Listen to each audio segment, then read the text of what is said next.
Shalom shalom shalom. प्रभु का धन्यवाद हो, उसकी स्तुति और बड़ाई और प्रशंसा हो।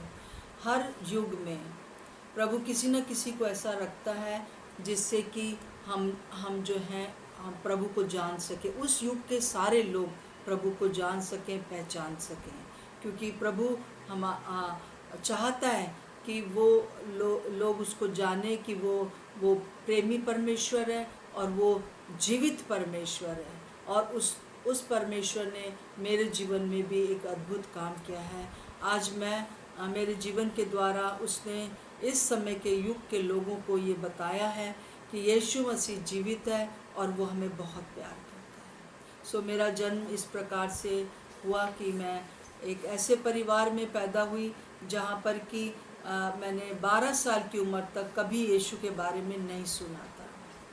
और पर मेरे अंदर एक अभिलाषा थी कि प्रभु जो है, जो भी सच्चा परमेश्वर है, भगवान है, वो मुझसे बात करे। और मैं अपना बैग रखती थी और सीधा स्कूल से आकर बैग रखती थी और सीधा मैं हर एक अपने पूजा स्थल पर जाया करती थी जो मेरे मोहल्ले में थे। और मेरा 3 प्रश्न रहते थे। पहला प्रश्न रहता था कि परमेश्वर आपने भगवान आपने मुझे लड़की क्यों बनाया। और क्योंकि मैं अपने घर में तीसरी संतान हूँ और बेटी हूँ, तो सुना करती थी कि अरे बेटियाँ बेटियाँ हर समय। हमारे घर में जो मेरे बाद 2 भाई थे, वो लोग अच्छे अंग्रेज़ी मीडियम स्कूल में जाते थे, टाई वाई लगा कर अच्छे से जाया करते थे। परंतु हम लोग को, तीनों बहनों को, वो भी मेरी माँ के बहुत ज़बरदस्ती करने पर पास के एक ऐसे स्कूल में डाल दिया गया था जहाँ पर कि हम लोगों को छोटा सा स्कूल था। तो मुझे इस चीज़ का बड़ा लगता था कि ऐसा क्यों है, लड़की होने से ऐसा क्यों होता है। सो इस प्रकार से मेरे जीवन में बहुत सी प्रश्न थे और पहला प्रश्न मेरा यही रहता था। फिर दूसरा प्रश्न मेरा रहता था कि मैं बिल्कुल बुद्धू हूँ और क्योंकि मैं अपनी पढ़ाई में भी अंडा बट्टा पराठा थी और हर अप्रैल में मैं फ़ेल हो जाती थी। परंतु पता नहीं मेरी मम्मी क्या बात करती थी जाकर टीचर्स से कि मैं जुलाई में प्रमोट हो जाती थी। सो इस प्रकार से मैं देखती हूँ कि मेरे जीवन में ये सब चीज़ें थी। स्कूल में भी मुझे यही सुनने को मिलता था, बेवकूफ़ लड़की, और तुम ऐसे कैसे यहाँ तक पहुँच गई, ये सब चीज़ें मैं सुनती रहती थी। सो और घर में भी मुझे नहीं मालूम था कि मैं अपनी सौतेली माँ के पास रहती हूँ, अपनी दादी के पास थी, सौतेली माँ के पास थी। और सौतेली माँ मेरी कभी मुझे मारी नहीं, परंतु ना मुझे कभी डांटा, पर वो मुझसे बात नहीं करती थी और अपनी बेटियों को अपने पास सुलाती थी, परंतु मुझे जो है पतियाने सुलाती थी। बस इस चीज़ से मुझे बड़ा दुख लगता था और समझ नहीं आता था कि ये सब क्या चल रहा है। और मैं देखने में भी सुंदर नहीं थी, क्योंकि मैं अपने परिवार में मेरी बहनें से गोरी चिट्टी और पंजाबी लोग होते हैं वैसे थी, और मेरा भाई लोग भी गोरे थे, परंतु मेरा बहुत डार्क कलर था। और हर समय सुनना पड़ता था, पता नहीं कहाँ से पैदा हो गई, कैसे ये ऐसी ऐसी बातें सुन कर मुझे बहुत दुख लगता था।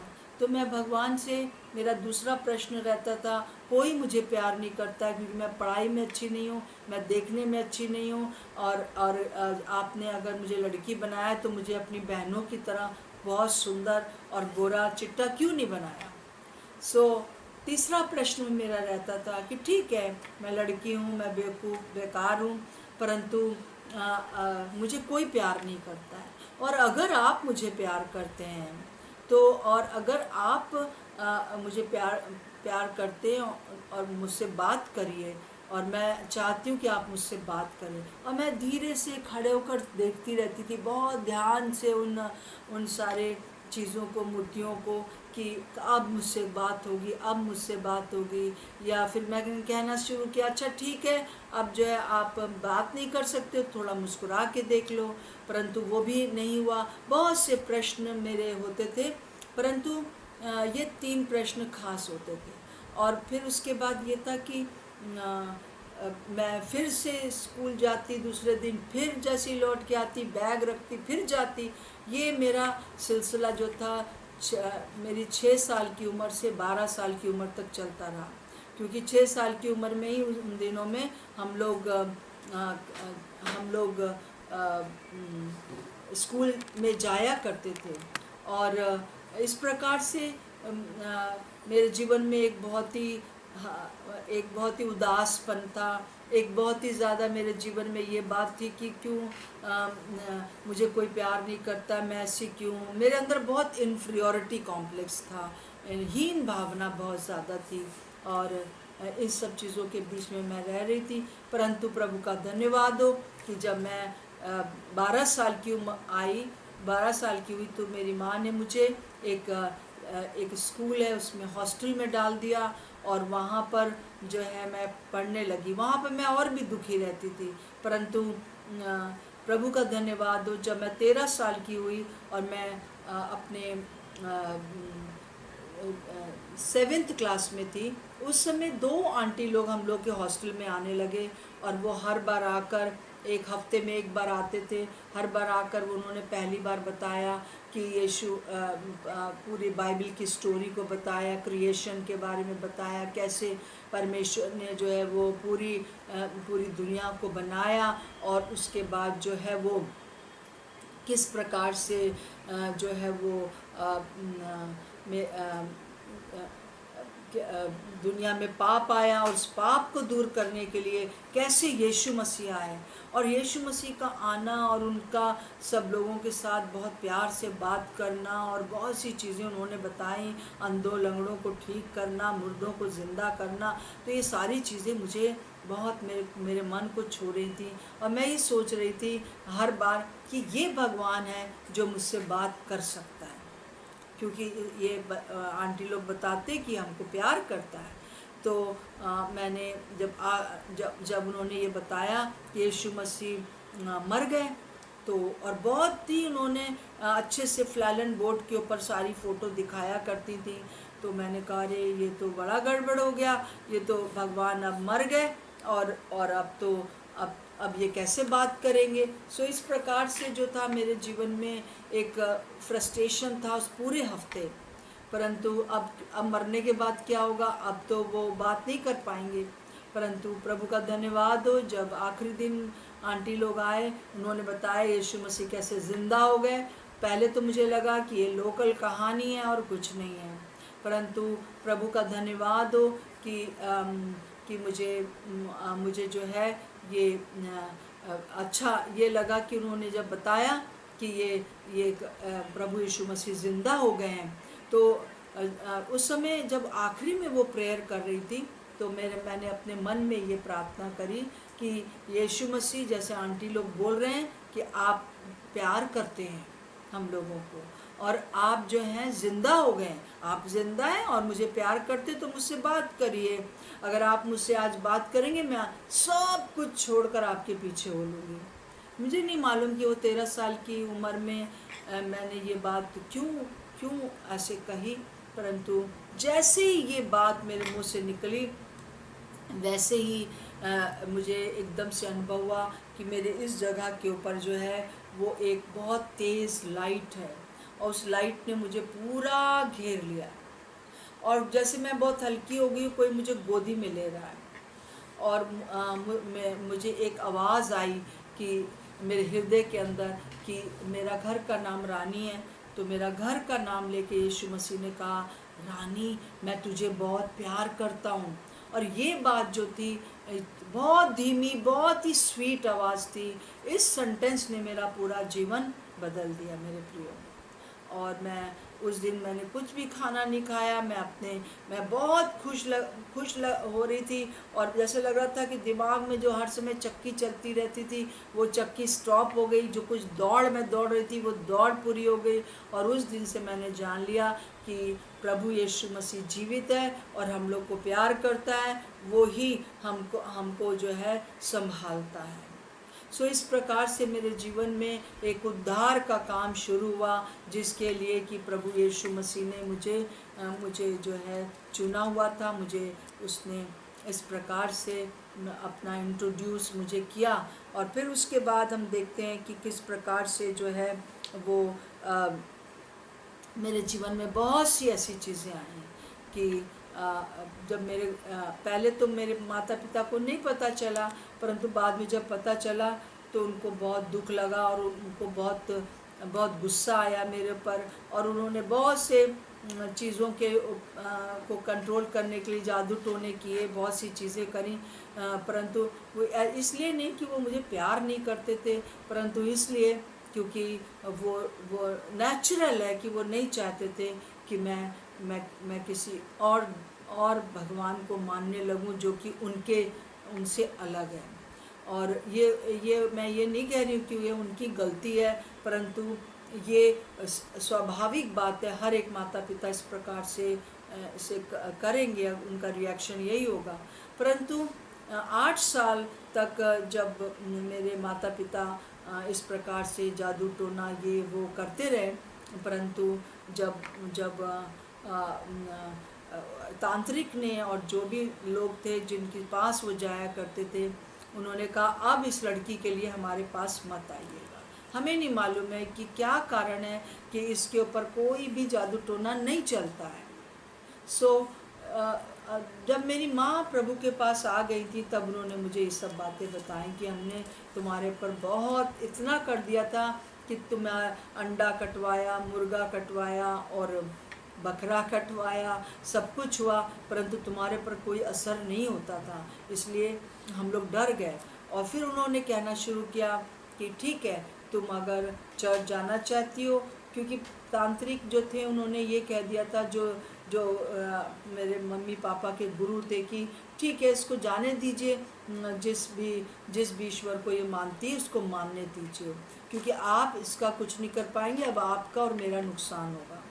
इस प्रकार से हम देखते हैं कि मैंने अपने जीवन में इस बात को महसूस किया कि प्रभु यीशु मसीह जो है वो जीवित है और उसके सामने कोई दूसरी शक्ति खड़ी नहीं रह सकती है।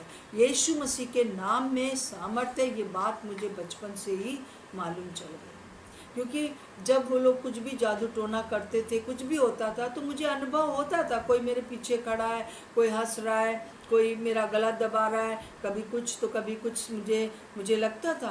परंतु जैसे ही मेरे मुंह से निकलता था यीशु मसीह मुझे बचाइए बचाइए, तो बाद में निकलता था, परंतु यीशु मसीह का नाम आते ही वो चीज़ एकदम गायब हो जाती थी। मैं प्रभु को धन्यवाद देती हूँ कि उस उम्र में भी, जबकि मुझे बहुत ज़्यादा बाइबल नहीं मालूम थी, परंतु प्रभु ने मेरी सहायता किया। और जैसे मैंने बताया कि जैसे ही मैंने प्रभु को ग्रहण किया, जैसे ही मैंने जान लिया कि यीशु मसीह जीवित है, तो उस समय मेरे पास बाइबल नहीं थी, परंतु मैं अपने कुछ फ्रेंड्स से, क्रिश्चियन फ्रेंड्स से बाइबल रोज़ रात में ले लेती थी और सुबह 3 बजे से 6 बजे तक मैं बाथरूम में बैठकर बाइबल पढ़ती थी, क्योंकि रात में इतनी सुबह बत्ती जलाना वहाँ पे हॉस्टल में मना होता है। तो मैं आपको बस यही बताना चाहती हूँ कि जैसे मैंने बताया ये सारे अनुभव मुझे हुए। वचन अगर मेरे जीवन में ना होता तो आज मैं यहाँ पर नहीं होती। वचन जो है वो बहुत इम्पोर्टेंट है, और परमेश्वर का वचन बाइबल और प्रभु यीशु के नाम में सामर्थ्य है, ये बात मुझे बचपन से ही पता चल गई थी। जब मैं छोटी थी उसी समय मेरी शादी एक तरह से ऐसे मुंह से बोल के ही लग गई थी। मेरे पापा के एक फ्रेंड थे, उनके बेटे के साथ। तो मुझे मालूम था कि हमारी शादी इस प्रकार से हो जाएगी, परंतु जब मैं 12th क्लास में आई और हॉस्टल में ही थी, तब मुझे लगा कि अब जब हम घर जाएंगे, मेरी और मेरी छोटी बहन की मेरी बड़ी बहन की शादी जो है एक साथ उन्होंने प्लान किया है और हो जाएगी हम लोग की शादी। तब मैंने सोचना शुरू किया कि प्रभु आप क्या चाहते हैं कि मैं किससे शादी करूं? आप जो मुझसे कहेंगे वो मैं करूंगी। और मैं उपवास रख के 3 दिन तक प्रार्थना करती रही। 12th में मैं उस समय पढ़ती थी, और प्रभु ने पूरा मुझे जो है वो हर दिन जो था वचन के द्वारा बात करने लगा। पर आखिरी दिन जो बात हुई वो ये हुई, जैसा कि हम पढ़ते हैं दूसरा कुरिन्थियों उसका 6:14 में लिखा है, असमान जुए में न जुतो, अंधकार का ज्योति के साथ कोई मेल जोल नहीं। और इस प्रकार से मैं जो थी उस वचन के ऊपर मैं ध्यान देने लगी, और मुझे ऐसा लगा कि प्रभु का वचन कह रहा है कि मुझे जो है एक अविश्वासी से शादी नहीं करना है। और उसी दिन मैंने कहा कि प्रभु मुझे और बताइए। और उस दिन रात में मुझे एक बहुत प्यारा सपना आया, और पूरी रात सपना मैंने देखा। और उस सपने में जो था वो मैंने बहुत सी बातें देखी, और मुझे परमेश्वर पिता ने जैसे कि मुझे ये एक एश्योरेंस दिया कि तुम चिंता ना करो, तुम्हारी शादी मैं कराऊंगा। इस प्रकार से प्रभु ने मेरी सहायता किया उस समय कि मैं उस समय एक दृढ़ निश्चय कर सकी। और कई बार लोग सोचते थे कि शायद मेरा कोई क्रिश्चियन बॉयफ्रेंड है, इसलिए मैं जो हूँ वो ईसाई बन गई हूँ और मानने लगी हूँ, परंतु ऐसा कुछ नहीं था। तब एक मेरी मदर को और मेरी जो ग्रैंड मदर थी, उन्होंने कहा कि देखो इस लड़की को हम अपने घर में अब नहीं रख सकते, इसकी शादी कर दो और किसी ईसाई से इसकी शादी कर दो। काफ़ी उन दिनों में कई लोगों ने इस बात को वो किया। और मैं उस समय बीएड कर रही थी, और उस समय मेरी एक फ्रेंड थी जो कि मेरे साथ पढ़ती थी, और वो भी विश्वासी थी। वो एक कलीसिया में जाती थी, यहाँ बेथल चर्च है। उस समय जो पास्टर थे वो सर्वानंद लाल थे, पास्टर सर्वानंद लाल अंकल। बहुत ही प्रभु के बड़े सेवक थे, और उन्होंने सारी बातें मेरी फ्रेंड ने, सलोमी ने उनको बताई थी मेरे बारे में, और वो मेरे बारे में सब कुछ जानते थे। तब एक दिन प्रभु ने मुझे कहा कि तुम अपनी मम्मी से कहो कि अगर आप चाहती कि मेरी क्रिश्चियन लड़के से शादी हो जाए, तो ये जो पास्टर हैं इनके पास, वो बेथल के पास्टर के पास जाएं, वो जिससे मेरी शादी लगा देंगे मैं उससे कर लूँगी। क्योंकि मुझे ये मालूम था कि वो एक बहुत अच्छे प्रभु के सेवक हैं, और वो मेरी शादी किसी भी प्रकार से एक अविश्वासी से नहीं होने देंगे। और मेरी माँ उनके पास गई, और फिर उसके बाद मेरी शादी लगी। मेरे हस्बैंड का नाम मैक्सवेल डेविड था। उस समय वो यहाँ पर एक लिविंग लिटरेचर सेंटर है उसमें मैनेजर थे, और मैं जो थी बीएड कर रही थी। और बीएड के बाद तुरंत मैं एक कुल पहाड़ मिशन स्कूल वहाँ पढ़ाने गई, और इस बीच में हम लोग का इंगेजमेंट भी हो गया। और बड़ा स्ट्रगल था, बहुत, जैसे मैं आसानी से बता रही हूँ वैसा नहीं था, परंतु एक स्ट्रगल था। और पर प्रभु का धन्यवाद हो कि एक बहुत अद्भुत रीति से हम लोग का इंगेजमेंट हुआ, और मैं कुल पहाड़ मिशन स्कूल में पढ़ाने चली गई, मेरे हस्बैंड यहाँ पर थे।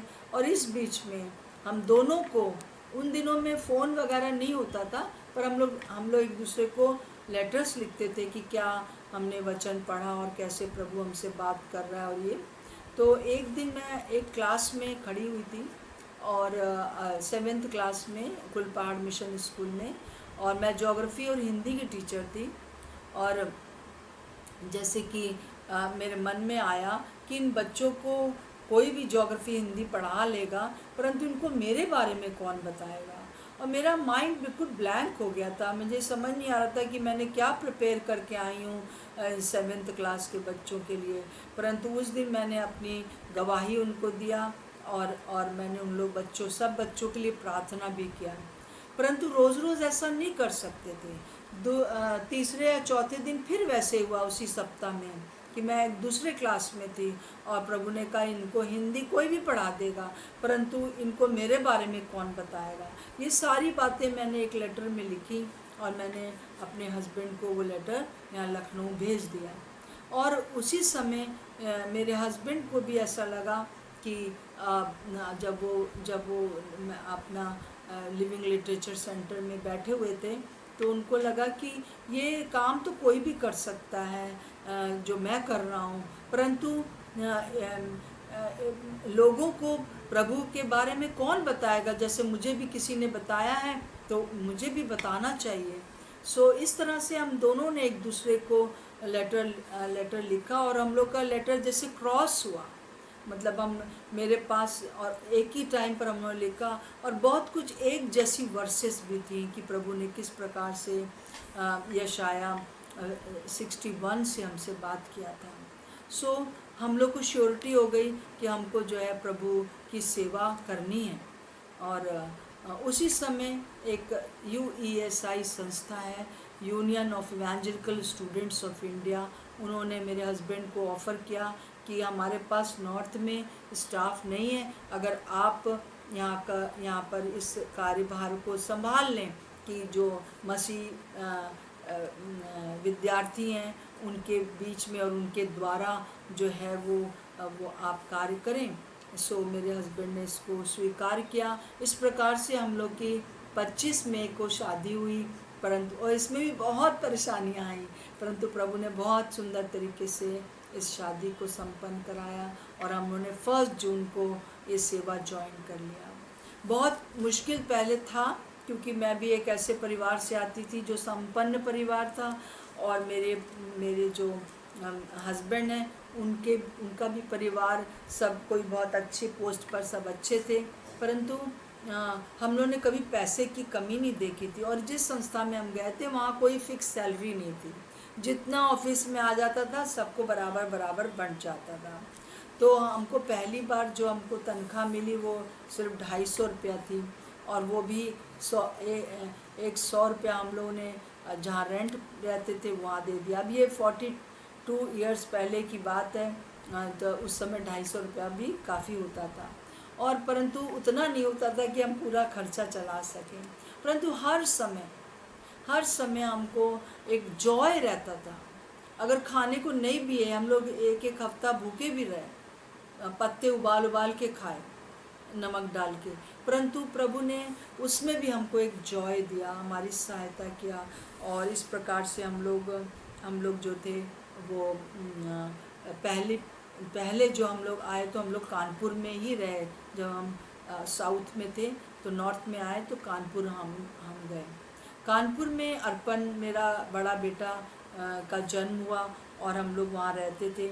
और वहाँ पर मैं एक अनुभव मैं आपके साथ बांटना चाहती हूँ जो मुझे बहुत टच करता है, कि जब मैं एक हॉस्टल में जाती थी, वहाँ 3 क्रिश्चियन लड़कियाँ थीं, और वो तीनों क्रिश्चियन लड़कियों को हम बाइबल स्टडी के लिए जाते थे। तो जब मैं जाती थी उन लोग के पास बाइबल स्टडी के लिए, तो वो लोग कोई बाथरूम में चला जाता था, कोई किसी अपने फ्रेंड के कमरे में बैठ जाता था। मुझे लगता था आई एम अनवेलकम।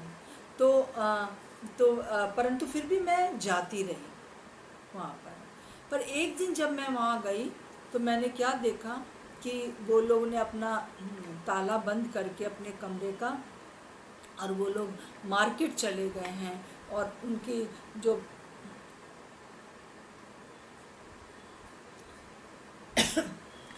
जो बगल में फ्रेंड्स रहती थी उन्होंने मुझे बताया कि वो लोग तो मार्केट चले गए।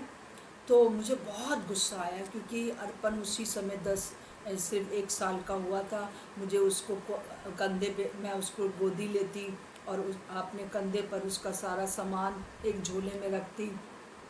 जैसे कि हम देखते हैं कि बच्चे के लिए सब कुछ चाहिए होता है, पानी और थोड़ा बहुत बिस्किट वगैरह और उसके कपड़े।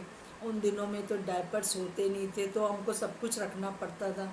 तो इस प्रकार से जो था मैं जाती थी और मुझे बहुत गुस्सा आ रहा था, और मैं गुस्से में वापस जब आ रही थी तो मैं ये कहती आ रही थी, अब मैं लड़कियों के पास कभी नहीं जाऊंगी। ये ट्यूसडे का दिन होता था जबकि मैं जाती थी। सो जब मैं एक पर्टिकुलर जगह पर आई, मुझे आज भी याद है, वहाँ एक नीम का पेड़ था और मैं वहाँ खड़ी हो, वहाँ पर जैसे प्रभु ने मुझसे बात किया। प्रभु ने मुझसे कहा कि तुम्हारे अर्पण ने कब चलना शुरू किया? तो मैंने कहा पहले वो घुटने चलने लगा और फिर उसके बाद पैदल चलने लगा। उस समय मैंने रियलाइज़ नहीं किया कि ये क्यों ये सब क्या बातें हो रही हैं। परंतु फिर प्रभु ने कहा कि मेरी बेटी, मुझे तेरे पहले घुटने चाहिए, फिर मुझे तेरे पैर चाहिए। पर ये हुआ कि और मैंने उसी समय वहीं पर खड़े होकर प्रभु से माफ़ी मांगी, क्योंकि शादी से पहले जो मेरा जीवन था बहुत प्रार्थना में जीवन था, बहुत ज़्यादा प्रभु की निकटता का जीवन था। और मेरा ज़्यादा समय बाइबल पढ़ने में प्रार्थना में निकलता था। पर अभी हम सब, ये एक प्रैक्टिकल बात है, जब शादी हुई तो बहुत सा एटमॉस्फेयर चेंज हुआ, बहुत सी रिस्पॉन्सिबिलिटी मेरी जो थी वो बढ़ गई। और फिर बच्चा होने के कारण फिर जो था वो और भी ज़्यादा वो रिस्पॉन्सिबिलिटीज़ बढ़ी, तो मैं वचन नहीं पढ़ पाती थी। ये मैं ऐसे सोचती थी कि मैं नहीं पढ़ पाऊँगी, अरे बहुत थक जाती हूँ। परंतु उस शाम को जब मैं लौट रही थी, मैंने प्रभु से प्रॉमिस किया, चाहे कुछ भी हो जाए मैं वचन रोज़ पढ़ूंगी और मैं प्रार्थना करूंगी। पहले मैं घुटनों पर आऊंगी, फिर मैं पैदल चल के यहाँ पर आऊंगी। तो इस प्रकार से जो था, मैंने अपना दृढ़ निश्चय किया और पूरा सप्ताह मैं बस वचन पढ़ती, और जैसे ही अर्पण सो जाता मैं बाइबल पढ़ती, क्योंकि अगर अर्पण जगा हुआ है और तो मैं नहीं कर सकती हूँ। परंतु मैं दूसरे काम जब अगर उस समय दूसरे काम करना, मैंने सोचा कि दूसरे काम तो अगर कोई आ जाएगा तो भी मैं कर लूँगी, परंतु बाइबल नहीं पढ़ पाऊँगी। तो मैं बाइबल पढ़ती, प्रार्थना करती, और हर जगह मैंने उन लड़कियों के नाम और क्या प्रार्थना करनी है लिख के रख दिए। मतलब जैसे कि रोटी बनाने की जगह पर वहाँ पर चूल्हे के पास नामों को लिखा, उनके लिए प्रार्थना करने लगी। फिर जहाँ कपड़े धोती थी, उन दिनों में ऐसे वॉशिंग मशीन वगैरह नहीं होते थे, तो वहाँ पर एक लिस्ट रखी। इस तरह से हर जगह मेरी एक लिस्ट रहती थी, जिनको मैं सुसमाचार सुना रही थी उन दिनों में। और मैं पूरा पूरा समय उन लड़कियों के लिए प्रार्थना करती रही। फिर नेक्स्ट ट्यूसडे जब मैं गई तो मैं बहुत सरप्राइज थी कि उन लड़कियों ने अपना कमरा खाली कर रखा था, अपनी खटिया जो थी, उनकी जो पलंग थे उनको बाहर निकाल रखा था, और नीचे सारे गद्दे बिछा रखे थे, और 13 लड़कियों को इनवाइट कर रखा था उन लोगों ने अपने अपने हॉस्टल की। और उस दिन अर्पण ने भी कोई मुझे तंग नहीं किया, अपना वो खेलता रहा। और उस दिन जो वचन था वो ऐसा बोया गया कि 6 लड़कियों ने प्रभु यीशु को अपना उद्धारकर्ता करके ग्रहण किया, उनको बहुत शांति लगी। और उस दिन मैंने ये जान लिया कि हमको पहले प्रार्थना करनी है, फिर सेवा करनी है। ये चीज़ जो थी मेरे अंदर आ गई थी, और उस समय फिर से मेरा एक प्रार्थना में जीवन शुरू हुआ। और प्रभु का धन्यवाद हो कि वो प्रभु अनुग्रहकारी और दयालु परमेश्वर है। और मैं आपको एक और अनुभव अपना बताना चाहती हूँ, जो कि मेरे पवित्र आत्मा से परिपूर्ण होने का है। मैं ऐसे कलीसिया में नहीं गई जहाँ पर कि लोग पवित्र आत्मा के बपतिस्मे के बारे में बात करें, या पवित्र आत्मा के भरपूरी के बारे में बात करें, या अन्य भाषा बोलने के बारे में बात करें। तो मुझे बल्कि हमको ये मेरे मन में था कि ये सब गलत बातें हैं, ये उस समय लोग के ऊपर दुष्ट आत्मा आ जाती है, ये सब बातें मैं सोचती थी। परंतु हमारे जहाँ स्टूडेंट्स का जो एक झुंड था, उस स्टूडेंट में से एक लड़के ने मुझे आके कहा कि अकेले में कि दीदी क्या आपको पवित्र आत्मा का बपतिस्मा मिल गया? हमने कहा भैया ये क्या होता है, हम ये सब नहीं सुनना चाहते, हमको नहीं मालूम है, हम तो प्रभु को ग्रहण किए और ये है वो है, बहुत सी बातें कह के मैंने उसको टाल दिया। उसने कहा ठीक है, परंतु अगर आप जानना चाहती हैं तो आप 1 या 2 सिटिंग में पूरा प्रेरितों के काम पढ़िए, आप देखेंगे, आप ओपन रहिए ना। क्योंकि मैंने बहुत से ऐसे पेंटिकॉस्टल लोगों को देखा था, उनसे मैं बहुत डरती थी, बहुत ख़राब अनुभव मेरे उन लोगों के साथ हुए थे। ऐसा नहीं कि सब ऐसे होते हैं, परंतु कुछ के साथ मेरा अनुभव हुआ था, और मैं इस सब चीज़ से बहुत डरती थी। पर उस हफ्ते में मैंने उस लड़के का कहना माना, जो स्टूडेंट आता था, और मैंने पूरा प्रेरितों के काम बार बार पढ़ा, और 2 दिन के अंदर ख़त्म कर दिया।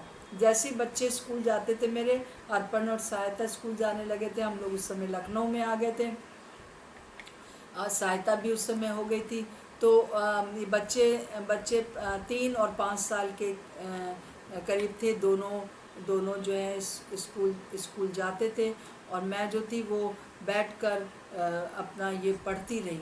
और उसमें बार बार ये आया कि जब पवित्र आत्मा उतरा तो वो लोग अन्य भाषा बोलने लगे और प्रोफेसी करने लगे। तो मैंने कहा अगर प्रभु ये सचमुच में आपकी ओर से है, और ये जो भाई है ये कह रहा है, तो इसको मैं मानूंगी, और मैं ओपन हूँ, आप मुझे बताइए आपकी ओर से सब कुछ। और ये कह के मैं भूल गई।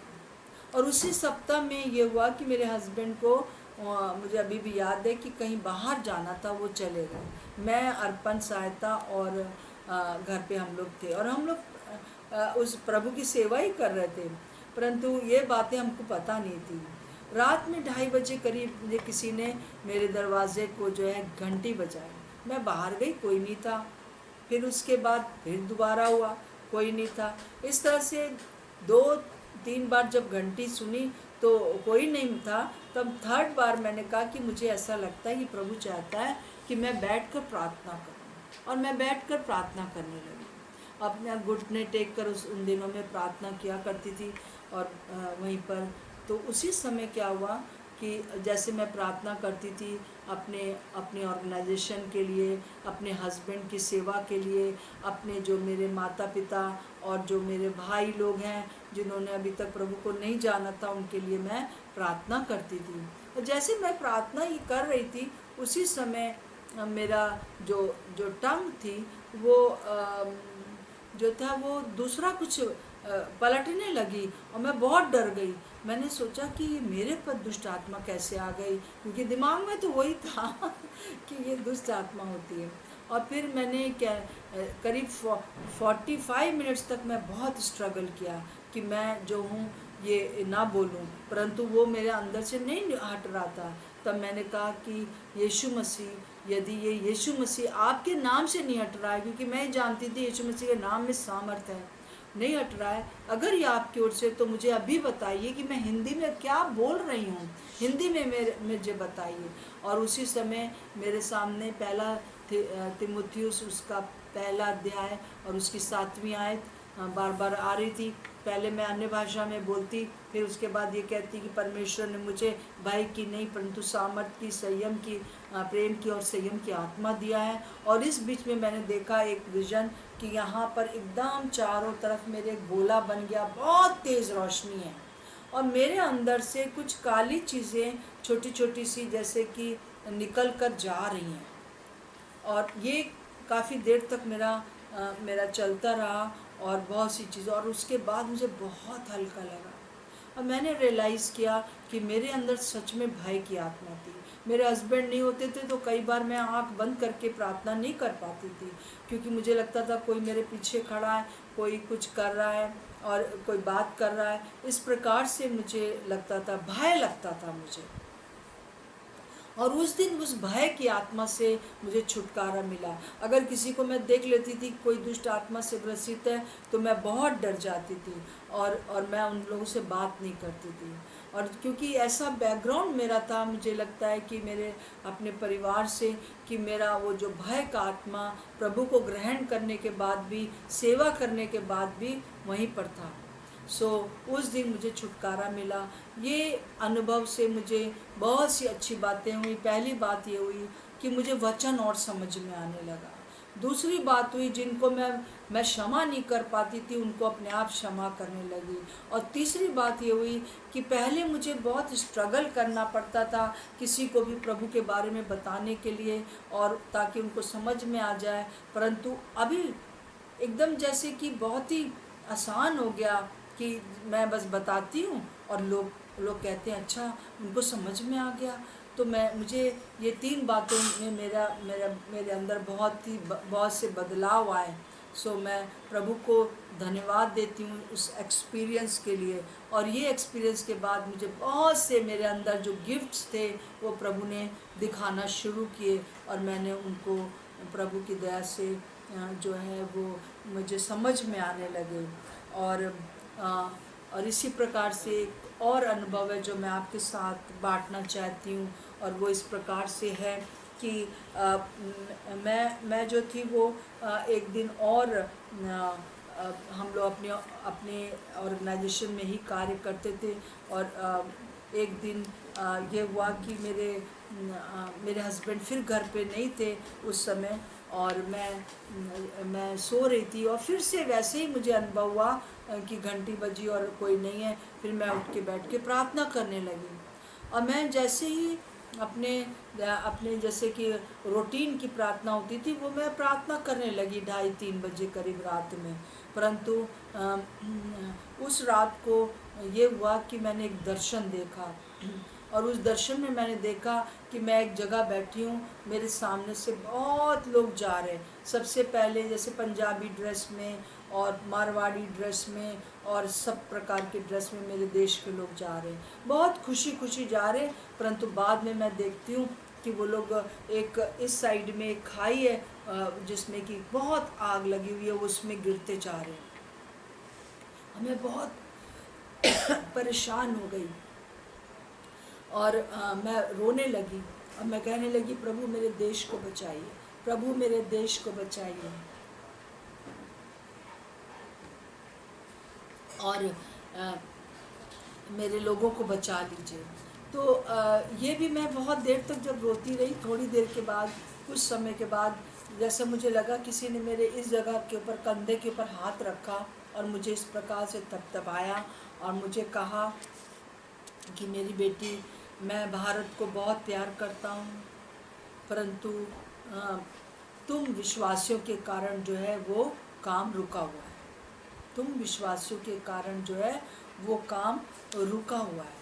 और मुझे जैसे कि एक फिल्म जैसे आने लगी, मेरे सामने जैसे फिल्म चलने लगी कि किस प्रकार से जब मैं 8 साल तक किसी भी विश्वासी को नहीं जानती थी, प्रभु ग्रहण करने के बाद बहुत अच्छे से आगे बढ़ रही थी, पर जैसी कलीसिया में जाना शुरू किया, उन लोगों की बहुत सी ऐसी बातें मुझे बहुत हर्ट करती थी।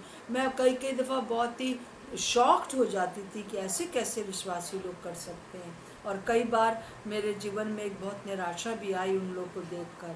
और फिर उसके बाद ऑर्गेनाइजेशन में एक दूसरे को कैसे लोग जो है वो पीछे करते हैं, किस तरह से कंपटीशन है, किस तरह से सारी बातें थी, वो सब फिल्म में आने लगी और की तरह मेरे सामने चलने लगी फिल्म जैसे।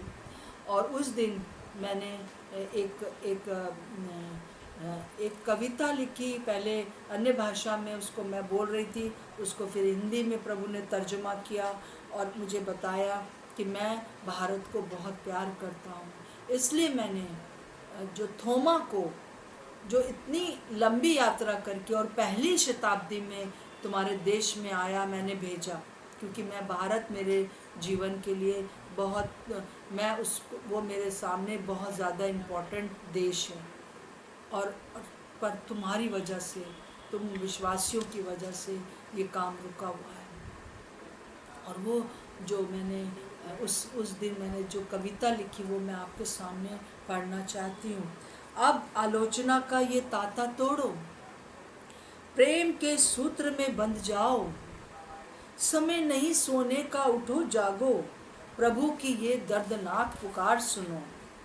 क्यों कर डाले मेरे बदन के सैकड़ों टुकड़े, मैं प्रेम हूँ, प्रेम में बंध जाओ।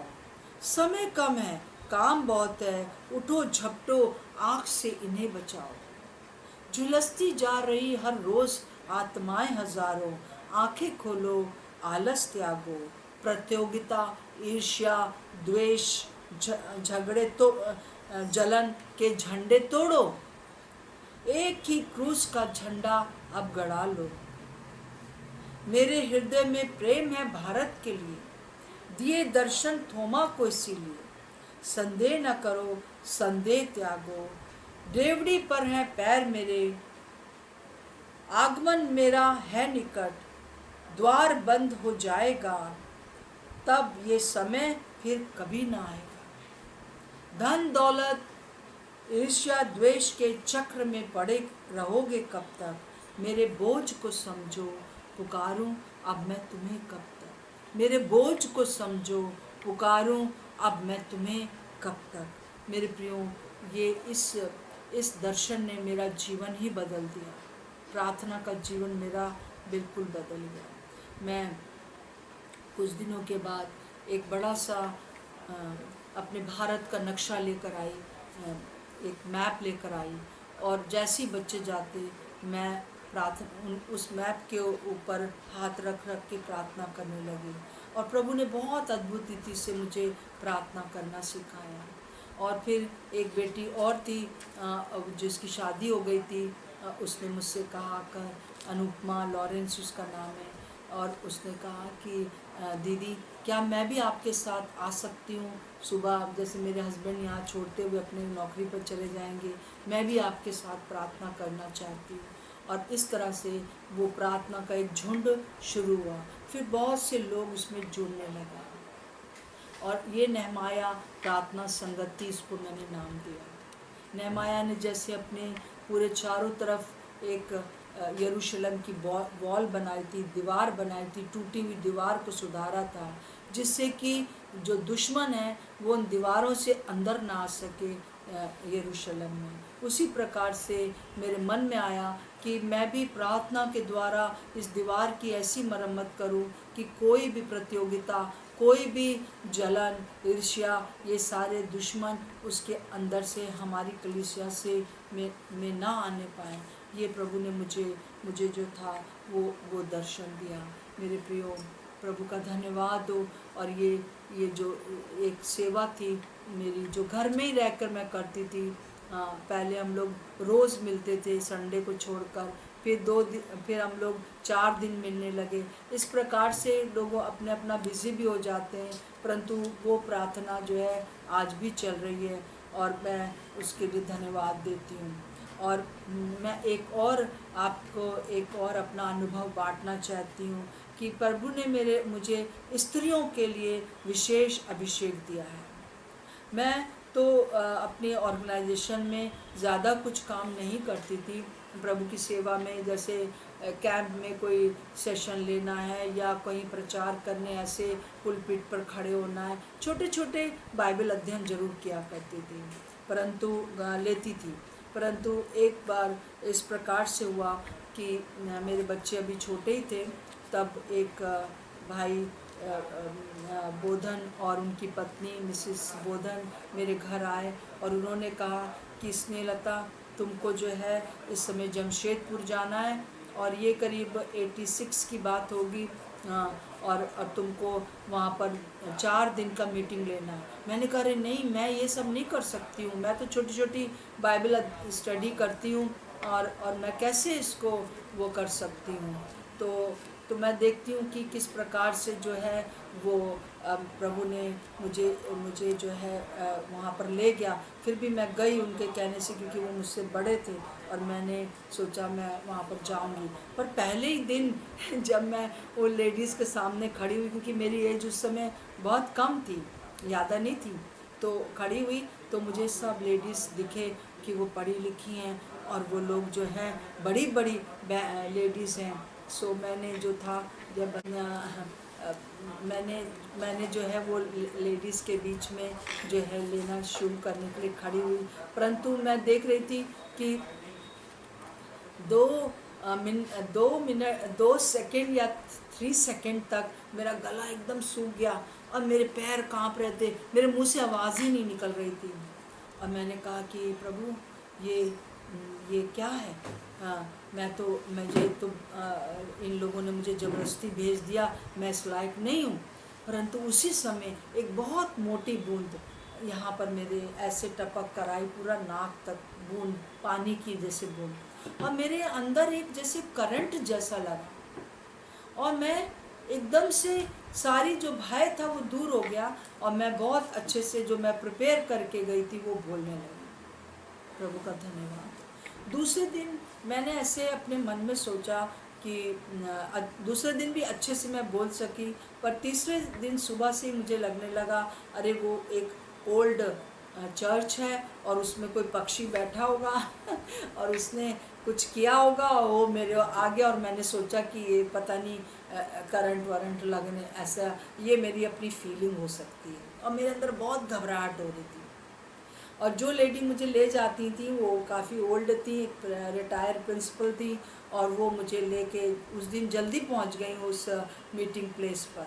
और मैं जो थी वो मैं खड़ी हो गई, वो मुझे बिल्कुल बीचों बीच में मुझसे कुछ बात करने लगी, और वो ओल्ड लेडी मुझे अपना कुछ प्रॉब्लम बता रही थी, परंतु मैं उनका हाँ हाँ सुन तो रही थी, ऐसे भी कर रही थी, परंतु मेरा दिमाग बिल्कुल नहीं था वो क्या बोल रही हैं। बस मेरे मन में आ रहा था हम कैसे बोलेंगे। और आज जो थी और भीड़ आ रही थी, और भीड़ आ रही थी, क्योंकि सैटरडे था और लोग आ रहे थे। मैं कह रही प्रभु प्लीज़ मैं यहाँ से भाग जाना चाहती हूँ और मैं नहीं बोल पाऊँगी। और उसी समय वो लेडी से बात करते हुए वो मेरे ऊपर यहाँ पर एक बूंद फिर से टपकी, और वो पूरा उसने मुझे जो है मेरा नाक तक जो है यहाँ तक मुझे बिल्कुल गीला कर दिया, और एक अजीब सा फिर से वो एक करंट सा लगा। और उस दिन भी मैं बहुत अच्छे से प्रचार कर सकी। उस दिन से प्रभु ने मुझे बताया कि मैंने तुझे महिलाओं के लिए चुना है, मैंने तुझे महिलाओं के लिए चुना है, तू जो है मेरी सेवा करेगी। और उस दिन से जो है प्रभु ने मुझे एक जैसे प्रीचिंग का गिफ्ट मुझे प्रभु ने दिया, टीचिंग का गिफ्ट मुझे लगा, और एक बहनों के लिए एक अलग से एक बहुत प्यार और बहुत ही उनके लिए एक बोझ जैसा मेरे जीवन में आया। मेरे प्रियो, प्रभु ने मुझे उस समय इस प्रकार से चुना। एक दो वर्ड मैंने लिखे हैं, हे अबला समाज की कुचली नारी, हे अबला समाज की कुचली नारी, तू क्यों सोच रही मैं कुछ ना कर सकूं। अब उठ, जीवित होने पर मैं तुझी को प्रथम दर्शन दूं। हाँ, मैं तुझे भी अपनी महिमा के लिए प्रयोग करूं। मेरे प्रियो, प्रभु ने मुझे इस बात के लिए जो है वो उत्साहित किया कि जैसे मरियम मगदलिनी को प्रभु यीशु मसीह ने चुना और उसके जीवित होने का, उसके प्रेम का वो सुसमाचार उसके प्रभु के चेलों को सुना सकी, उसी प्रकार से प्रभु ने मुझे भी चुना। उसके बाद से ये बहुत से मेरे पास जो थे वो एड्रेस हो गए। उस समय फ़ोन तो नहीं होता था ज़्यादा, तो एड्रेसेस बहुत थे। अब 250 एड्रेसेस मेरे पास थे, मैं सबको लेटर नहीं लिख सकती थी। तब प्रभु ने मेरी अगुवाई की कि एक पेज में एक अनुभव करके तुम पूरा लिखो और इसका नाम मरियम मगदलिनी रख दो, और हर बार तुम हर दूसरे महीने इस पेपर को उन लोग के पास डाक के द्वारा भेज दो। और उस समय मेरी मम्मी भी प्रभु के पास आ गई थी, और उन्होंने जब ये सुना तो उन्होंने कहा जितना खर्चा आएगा बेटी मैं तुम्हें दूंगी। और प्रभु का धन्यवाद हो कि उन दिनों में कोई भी मैं पैसा किसी से भी नहीं लेती थी, परंतु ये मैगज़ीन जो था पहले एक पेपर में फिर 3 पेपर में ऐसे स्टार्ट हो गई। और प्रभु का धन्यवाद हो कि मेरा जो मेन मकसद है वो यही है कि मेरे देश में बहुत सी ऐसी बहनें खड़ी हो जाएं जो कि प्रभु की सेवा करने पाएं, और जो कि प्रभु मरियम मगदलिनी के समान प्रभु के जीवित होने और प्रभु यीशु मसीह के रेजरेक्शन के बारे में और उसके प्रेम के बारे में दूसरों को बता सके। हालेलुया। और प्रभु का धन्यवाद हो। आखिरी में मैं एक और ज़्यादा आपको बांटना चाहती हूँ एक अनुभव अपना। अगस्त 2005 में मैं बहुत व्याकुल हो गई, और मेरे मन में आया कि मेरे उत्तर भारत में कैसे प्रभु की सेवा होगी, मेरे उत्तर भारत में कैसे होगा प्रभु की सेवा, और मुझे कैसे लोग प्रभु को ग्रहण करेंगे, कैसे जागृति आएगी। और उस समय ये हुआ कि मैं 7 दिन के लिए कुछ नहीं खाया, दिन रात, बस रात में मैं थोड़ा सा कुछ पीती थी, और मैंने पूरा उपवास, टोटल उपवास रखा। और मैंने कहा प्रभु प्लीज़ मुझे बताइए कि मेरे देश में कैसे जागृति आएगी, लोग कैसे आपको जानेंगे। लोगों के जीवनों में इतना प्रेजुडिसेस है, वो लोग उन चीज़ों से घिरे हुए हैं, कैसे उनके जीवन में प्रभु आपका कार्य होगा, उद्धार होने पाएगा। और उस समय फिर उस हफ्ते में मैंने जो था वो उपवास रख के प्रार्थना किया। पर उसके बाद उसके नेक्स्ट वीक में मैं एक जगह थी, ग्रेटर नोएडा है, और वहाँ पर मेरा बेटा अर्पण भी था जो YWAM के साथ था, और उसका भी ट्रेनिंग चल रहा था। वहाँ पर एक जगह थी जहाँ पर कि कुछ एक फ्लैट था, वहाँ पर कुछ स्त्रियाँ आकर रहती थी और अपना अलग से प्रार्थना किया करती थी। सो मैंने सोचा कि मैं भी वहाँ जाऊँगी और मैं भी बेटे से भी मिल लूँगी, और एक हफ़्ता मैं वहाँ पर और उपवास और प्रार्थना करूँगी, और मैं जानूँगी अपने प्रभु से कि प्रभु आप बताइए मेरे देश में कैसे रिवाइवल आएगी। और उन दिनों में जब मैं वहाँ पर थी, हम लोग बहुत फ्लैट में थे, और 7th फ्लोर पर हमारा ये फ्लैट था। जब मैं दूसरी स्त्रियों के साथ रह रही थी, सब अपने अपने कमरे में थे, मैं अपने कमरे में थी। हर रोज़ रात में 11 बजे से 2 बजे तक मेरा ये रूटीन था, दिन भर प्रार्थना करना और फिर रात में भी प्रार्थना करना। और ये एक पर्टिकुलर डे था 17 से 23 तारीख के बीच में। और एक दिन मेरे मन में बड़ी निराशा आ रही थी, अरे क्या मेरे देश में इतना ज़्यादा आपस में लड़ाई झगड़ा है, इतना ज़्यादा हम लोग इवेंजलिकल फील्ड में इवन इतना डिफरेंसेस है, कैसे प्रभु काम करेगा, कैसे प्रभु हमको इस्तेमाल करेगा, क्या होगा, कुछ होने का नहीं, मैं बेकार भूखी मर रही हूँ, ऐसे करके मेरे मन में आ रहा था। और मैं एकदम समझ गई, मैंने कहा शैतान ये तू मेरे दिमाग में डाल रहा है, चाहे कुछ भी हो जाए, मैं अगर हिंदी में प्रार्थना नहीं कर पाऊँगी तो 11 से 2 बजे तक अन्य भाषा में प्रार्थना जरूर करूँगी। और रात में मैं अपने कमरे में टहल कर ये प्रार्थना करने लगी, और मैं करीब अगर 1 घंटे के बाद मैं प्रार्थना के ये अन्य भाषा में प्रार्थना करने के बाद 1 घंटे के बाद मेरे मुंह से निकला, हे नारी, ना तो बल से न शक्ति से परंतु मेरी आत्मा के द्वारा होगा, पहली चीज़। और दूसरा प्रभु ने कहा कि वचन आया, हे नारी तू अपनी निर्बलता से छूट गई। जैसे कि हम देखते हैं कि जब प्रभु यीशु मसीह इस दुनिया में थे तो एक कुबड़ी लेडी आई थी, और उसको प्रभु ने चंगा किया था, और प्रभु ने उससे कहा था कि तू अपनी निर्बलता से छूट गई, और वो बिल्कुल सीधी हो गई थी। और तीसरा बात जो मेरे दिमाग में आई कि मैं शब्द का भी परमेश्वर हूँ, मैं शब्द का भी परमेश्वर हूँ। सो उस दिन जो था वो ये हुआ कि मैंने कहा कि ये तीनों चीज़ें कनेक्ट नहीं हो रही हैं प्रभु, ये तो मुझे समझ में आ रहा है, ना तो बल से ना शक्ति से आपका आत्मा का काम होगा, और ये भी मुझे नारी तू अपनी निर्बलता से छूट गई, और मैं शब्द का भी परमेश्वर हूँ, इसका क्या मतलब है। तो प्रभु ने उस रात में मुझे बताया कि मैं इन दिनों में अपनी बेटियों को, जो कि इस पूरे उत्तर भारत में हैं, जो विश्वासी हैं, उनको मैं अद्भुत रीति से इस्तेमाल करूँगा।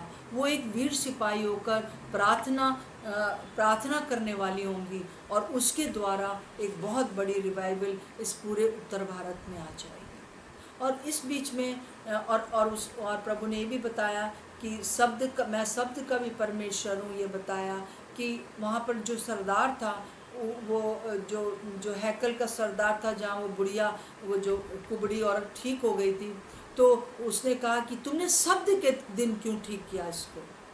उसको ये नहीं लग रहा था कि ये बुढ़िया, ये मतलब ये जो लेडी है वो अपनी निर्बलता से छूट गई, परंतु उसको ये गुस्सा आ रहा था कि शब्द के दिन प्रभु आपने क्यों किया।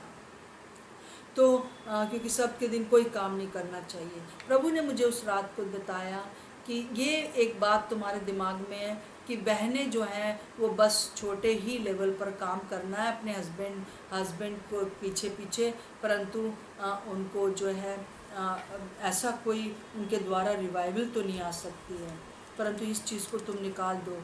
ये जो है पुरानी बात थी, ये प्रभु यीशु मसीह के आने से पहले की बात थी कि स्त्रियां नहीं इस्तेमाल होती थी, स्त्रियों के ऊपर बहुत सी बंदिश थी, वो जो है वचन नहीं दे सकती थी। परंतु देखो मरियम मगदलीनी को मैंने सबसे पहला दर्शन इसीलिए दिया था कि ये बंधन टूट जाए, और वो मेरे इस सुसमाचार को दूसरों को बताए।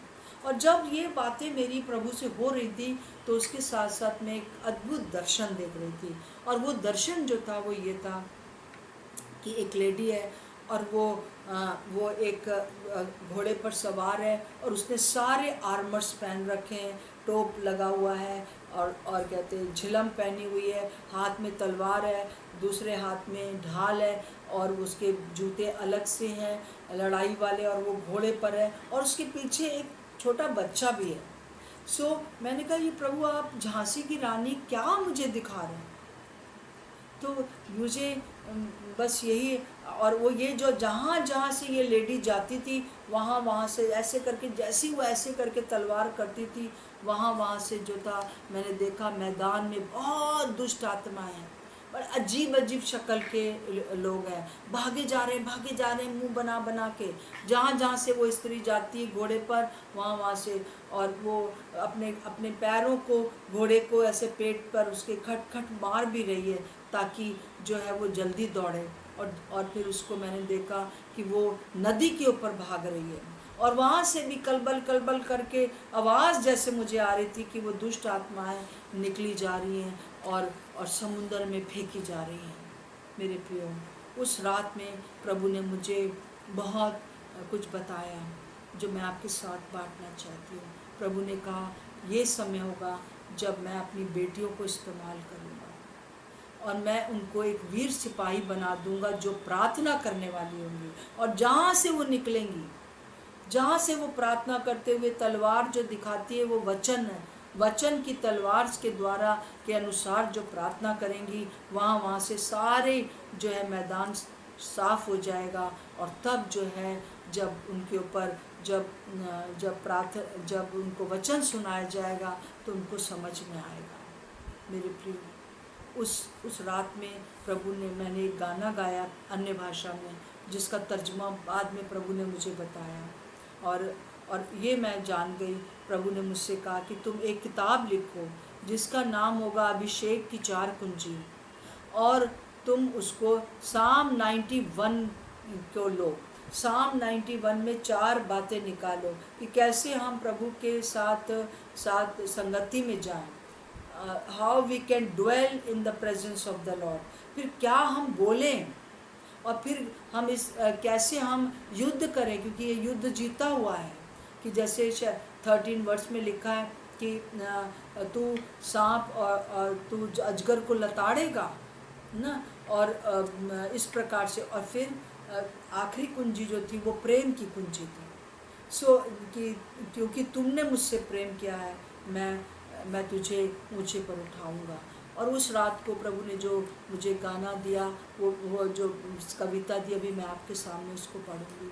और एक अद्भुत बात और ये हुई कि जहाँ अर्पण मेरा बेटा वाईएम में एक ट्रेनिंग ले रहा था, वहाँ पर एक प्रभु के सेवक आए हुए थे साउथ से, और वो भी प्रेयर के ऊपर बोल रहे थे। तो मैं हर दोपहर में उस सेशन को अटेंड करने के लिए वहाँ चली जाती थी, वॉकिंग डिस्टेंस था। तो उन्होंने, आखिरी दिन था उनका, और उन्होंने कहा था कि तुम ये करो, ये 1-2 दिन पहले की बात है। तो उन्होंने कहा था कि तो सब लोग अपना एक पेपर दें और उस पर अपना नाम लिखें। आज रात भर मैं आप लोगों के लिए बैठूंगा और प्रभु से पूछूंगा कि प्रभु आपके लिए क्या बताता है। तो मैंने भी जल्दी से अपना नाम लिख के उनको दे दिया। हालांकि मैं वहाँ पर उस समय स्टूडेंट नहीं थी, परंतु प्रभु ने मैंने ऐसे वो किया कि मैं भी करना चाहती हूँ। तो फिर उसके बाद दूसरे दिन, ये जिस रात को मैंने ये सब देखा, जब दूसरे दिन मैं गई तो उन्होंने मेरे पेपर पर ही लिखा था कि तुम जो हो किस प्रकार से मैं जो हूँ तुमको इस्तेमाल करूँगा। उन्होंने ये बात लिखी थी, तुमने मेरे चेहरे को खोजा, तुमने मेरे हृदय को छू लिया। प्रभु जैसे मुझे कह रहे हैं कि तुमने मेरे चेहरे को खोजा और तुमने मुझे छू लिया है। मैं एक प्रशिक्षण केंद्र और प्रार्थना का स्थान देख रहा हूँ। मैं देख रहा हूँ कि तुम मुझ से वरदानों को लेकर बहुत से लोगों को दे रही हो। मैं देख रहा हूँ कि बहुत से लोग दूसरे स्थानों से तुम्हें एक अच्छे उद्देश्य के लिए घेरे हुए हैं। मैं बहुत सी स्त्रियों और बच्चों को देख रहा हूँ कि मैं तुझे स्थापित करूँगा। प्रभु ने मुझे जैसे कहा, और जैसे उन्होंने मुझे ये पेपर पकड़ाया कि मैं, और जो प्रभु ने बताया था उससे बहुत मिलता जुलता था। प्रभु ने कहा कि इससे बढ़कर मैं तुम्हें और क्या बताऊं, और इससे बढ़कर क्या क्लियर बताऊं। ये भाई तुम्हारे बारे में कुछ नहीं जानते, ये नहीं जानते कि तुम यहाँ पर क्यों आई हो, क्यों रह रही हो, है ना। परंतु उन्होंने इस बात को प्रभु ने बताया उनको।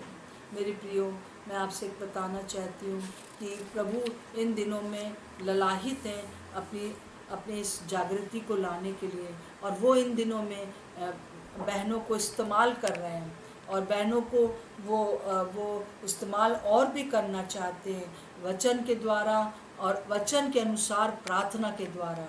और मैं देखती हूँ कि कि प्रभु जो है इस कार्य को कर रहे हैं, परंतु हम लोग को बहुत सतर्क रहने की ज़रूरत है, वचन पढ़ने का ज़रूरत है। मैं एक कविता आपके सामने उस रात की मैं पढ़ना चाहती हूँ।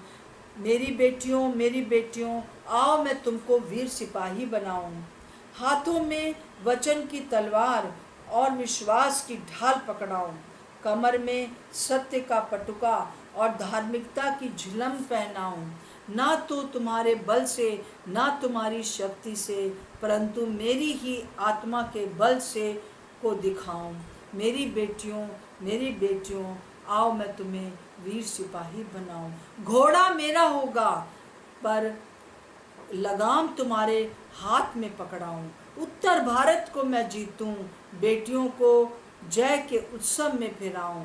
मेरी बेटियों आओ मैं तुम्हें वीर सिपाही बनाऊं। क्या कुछ कठिन मेरे लिए, निर्बलता में मैं अपना बल दिखाऊं, कौन रोक सकता है मुझको जब मैं कुछ करना चाहूं। मेरी बेटियों आओ मैं तुम्हें दबोरा बनाऊं। Hallelujah, praise the Lord. और प्रभु आज भी मेरी सहायता हर दिन कर रहे हैं। बहुत से और भी अनुभव हैं जो कि मैंने अपनी इस किताब में जो नारी तू की रोती है में लिखे हैं, और ये किताब जो है वो मेरे पास है। और मैं अपने जीवन से यही कहना चाहती हूँ, मैं जो एक निर्बल एक दुर्बल स्त्री अपने आप को बहुत ही गलत समझती थी कि मैं एक लड़की क्यों हूँ, परंतु आज मैं इसको कहती हूँ, मैं प्रभु को धन्यवाद देती हूँ कि प्रभु आपने मुझ पर ट्रस्ट किया और मुझे जो है अपनी महिमा के लिए चुना। Thank you so much. God bless you. Shalom shalom shalom.